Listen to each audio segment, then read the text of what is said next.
Dear subscribers, they will tell you how you can easily fix your problem. So if just you see problem on your iPhone, no internet connection, so also how you can fix it. So now for fixing it, first thing, just open the settings, just find here Wi-Fi, just try to turn it off and turn on again. Also you can do it with mobile data or cellular data, just turn off and turn on again.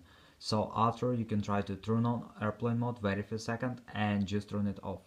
So after, just go to the general, just scroll down, just tap on shutdown, slide to power off, wait for a second and just power on your phone again. So just simple, restore your phone.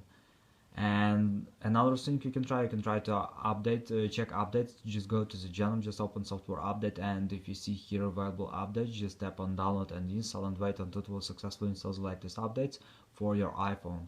And the latest option you can try, just go to the general, just scroll down, just tap on reset, and here you will see reset network settings. So just tap on it and submit resetting network settings. So thanks for watching, have a nice day, subscribe to my channel, click like, and goodbye.